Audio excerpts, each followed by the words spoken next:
Yeah, Back to Senator Inhofe. yeah, let me continue on, I'd say to Ms. Gear, Ms. Moore, and Mr. Klein, that I referenced in my opening statement the reports that the TVA plans to expand investment in natural gas power generation.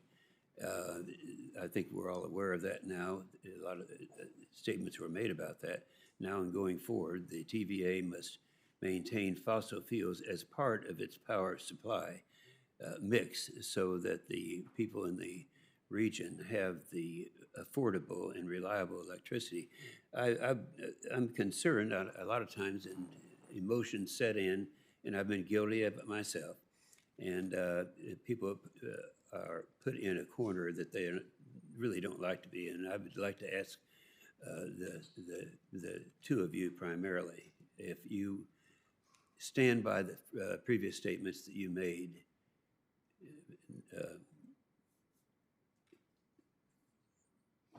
The quotes that you made. Well, you know what the quotes are. Sir, I'm sorry, I don't think I understand the question, and I'm not being disrespectful, but do you mind asking it again? I don't mind a bit. You want? Thank you, sir. We use the second one. Yeah. U.S. Gear, in June of 2015, you implied I was a hater. Well, we won't get into the personal attacks, but several individuals were on that list. Ms. Moore, in July of 2020, you tweeted in part, "I am overjoyed for the defeat of all of those disgusting oil and gas pipelines." Is that a statement that you agree with today? Or would you like to retract that statement? Thank you so much for the question, Senator. Two things that I would share. And I do stand by my answer before. When we look to our history, we can be very grateful for everything that oil and gas has done for our civilization. Yeah, I'm sorry, there won't be time to give a long answer to this. Was that yes or no?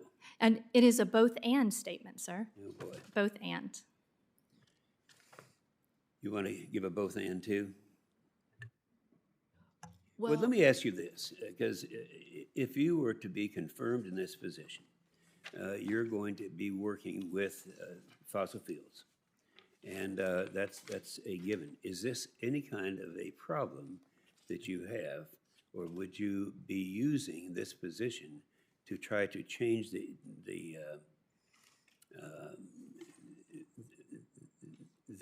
bureaucracy, or actually work within the confines that are given you?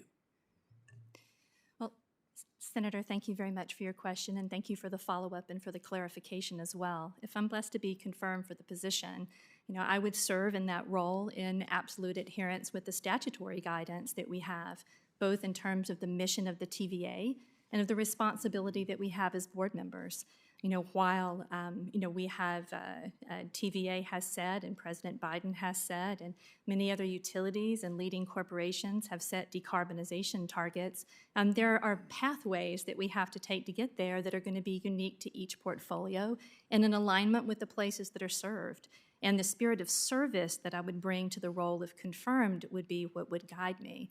That includes both respect for the pathway that TV is on and for the role that fossil fuels currently play in the portfolio, and also for the communities where those plants are located, including the people who work there, and in making sure that if and as TVA transitions away from fossil fuels, that all the families who depend on those jobs are supported and served as well.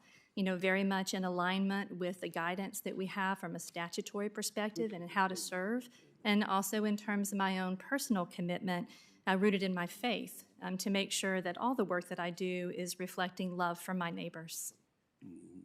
Yeah, that's one I didn't want to use. All right, I think your sentiments of how you would masquerade these over a period of time, I don't know. But again, you have expressed yourselves, and my problem is, and just kind of bear with me for a minute, if you have these feelings about part of the mix, one of the things that we have insisted on is that we have the whole mix, and it's going to take all of the above. So that's that's one that you would be forced to live with. It's not, you don't have a choice. You don't have an option on that. Is that a problem with you? Sir, my guiding light and my North Star, if I were blessed to be confirmed for the role, would be the statutory mandate that we have. And that's not a matter of my personal feelings or my personal commitments or positions or statements I may have made with regard to my personal feelings or other responsibilities that I've had. My chief responsibility, if I were blessed to be confirmed, is to the people of the Tennessee Valley and making certain that any decision that I make or any decision that I participate in prioritizes the reliability and the resiliency and the affordability of Do you agree with energy. that, Beth? Yes, sir. Thank you very much for the chance to address that. Of course, I do also agree with my colleague Michelle that as a board member, if I am confirmed, that my primary responsibility would be in helping the TVA carry out its mission of providing the 3 E's, environmental stewardship, energy that is safe, reliable, and resilience, and of course, environmental stewardship. And with respect to the pipeline issue, if I could just speak about that for a second. I have worked in a couple of instances over the last few years where pipelines have been proposed to be located in places where the folks who would be most impacted and most affected were not given a voice. And so I do believe that my experience in those types of situations would be helpful in giving those people a voice. And as a member of the board, should I be confirmed, I strongly believe that it is imperative that the people who are most impacted have a voice and that they're listened to. So that was context, if that's helpful. Very good. Thank you very much. Thank you, sir.